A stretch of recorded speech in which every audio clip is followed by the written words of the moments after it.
साल 2019 में केंद्र शासित प्रदेश बनने के बाद और धारा 370 हटने के बाद जम्मू कश्मीर एक दशक बाद अपने पहले विधानसभा चुनाव के लिए तैयार है। यहाँ 90 सीटों के लिए 3 चरणों में विधानसभा के चुनाव होने हैं, जिनके नतीजे 4 अक्टूबर को जारी होंगे। साल 2014 के बाद ये पहली बार होगा जब जम्मू कश्मीर की जनता विधानसभा चुनाव में मतदान करेगी। 2022 में निर्वाचन क्षेत्रों के पुनर्निर्धारण के बाद जम्मू कश्मीर में विधानसभा सीटों की संख्या बढ़कर 90 हो गई है। इसमें कश्मीर घाटी में 47 और जम्मू रीजन में 43 सीटें शामिल हैं। 2019 में जम्मू और कश्मीर को केंद्र शासित प्रदेश बना दिया गया था, जिसके बाद लगातार वहां चुनाव कराने की मांग हो रही थी। सुप्रीम कोर्ट के एक आदेश के बाद अब जम्मू कश्मीर में चुनाव का रास्ता साफ हो गया है।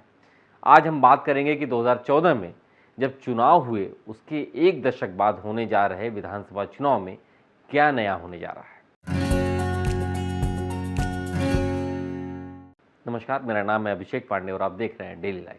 जम्मू कश्मीर में विधानसभा चुनाव होने जा रहा है। वहां से विशेष राज्य का दर्जा समाप्त होने के बाद राजनीतिक बदलाव की ये पहली अग्नि परीक्षा होगी। यह चुनाव इस क्षेत्र में राजनीतिक भावना का एक प्रमुख संकेत होगा, जो बताएगा कि वहां की जनता क्या सोचती है। ये भी पता चलेगा कि जम्मू कश्मीर पिछले एक दशक में व्यापक बदलावों से कितना गुजरा है। जम्मू कश्मीर में पिछला विधानसभा चुनाव 2014 में हुआ था। तब 87 विधानसभा सीटों के लिए मतदान हुए थे। परिसीमन के बाद अब यहाँ पे 90 सीटें हो गई हैं। 2024 लोकसभा चुनाव में जम्मू कश्मीर में 65% से ज़्यादा मतदान हुआ था, जिसके बाद ये संभावना जताई जा रही है कि जम्मू और कश्मीर में लोकतांत्रिक प्रक्रिया में लोगों का भरोसा पहले से ज़्यादा हुआ है।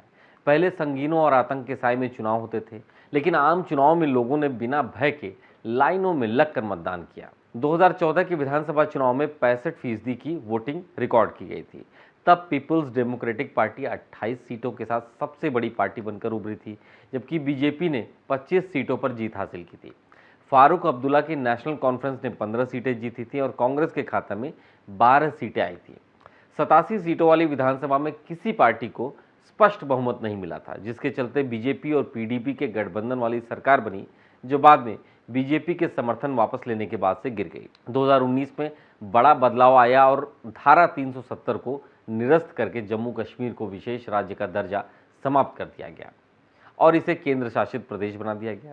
2022 में एक परिसीमन ने विधानसभा सीटों की संख्या को बढ़ाकर 90 कर दी। जम्मू के सांबा, राजौरी और कठुआ जिलों में नए निर्वाचन क्षेत्र जोड़े गए। कश्मीर में कुपवाड़ा को एक अतिरिक्त सीट दी गई। जम्मू और कश्मीर की विधानसभा सीटें 1957, 66, 75 और 95 में परिसीमन के कई दौर से गुजरी हैं। एक चुनावी सर्वे के मुताबिक केंद्र शासित प्रदेश जम्मू कश्मीर में सबसे बड़ा जो मुद्दा है वो बेरोजगारी है। यहाँ 47% लोगों ने बेरोजगारी को एक बड़ी समस्या बताया है। उसके बाद 17% लोगों ने महंगाई से परेशानी को एक बड़ा मुद्दा बताया है। 11% विकास कार्य चाहते हैं। 4% लोगों ने माना है कि राज्य की मशीनरी खराब है, यानी यहाँ पर भ्रष्टाचार है। जम्मू कश्मीर में 370 की बहाली और राज्य के विशेष दर्जे पर नेशनल कॉन्फ्रेंस और पीडीपी ने अपना रुख साफ कर दिया है, जो कश्मीर घाटी में महत्वपूर्ण चुनावी मुद्दा बन गया है। 370 हटने के बाद से आतंकी घटनाओं में कमी का आंकड़ा भी चुनाव में पेश किया जा रहा है। क्षेत्र में विकास योजनाओं की बात अब बीजेपी लगातार गिना रही है। अलगाववादी अब कहीं दिखाई नहीं दे रहे हैं, ये भी बीजेपी दावा कर रही है। बीजेपी जम्मू क्षेत्र में मजबूत है और इस क्षेत्र के हिंदू मतदाताओं को अपना मजबूत समर्थन देती है। अनुच्छेद 370 के हटने के बाद बीजेपी ने कश्मीर घाटी में भी अपनी पकड़ बनाने की कोशिश की है। चुनाव में बीजेपी का प्रदर्शन जम्मू कश्मीर के चुनावी समीकरण को बदल सकता है। परिसीमन के बाद जम्मू संभाग में 6 और सीटें जुड़ जाने से राजनीतिक महत्व अब यहाँ पर बढ़ गया है। जम्मू में कुल सीटों की संख्या 43 हो गई है। पहले यहाँ पर 37 सीटें हुआ करती थी। इसका फायदा बीजेपी को मिल सकता है। इसी तरह कश्मीर संभाग में पहले 46 सीटें थी, जो बढ़कर 47 हो गई हैं। बीजेपी इस समायोजन का श्रेय ले रही है, जबकि घाटी में नेशनल कॉन्फ्रेंस और पीडीपी मजबूत हैं।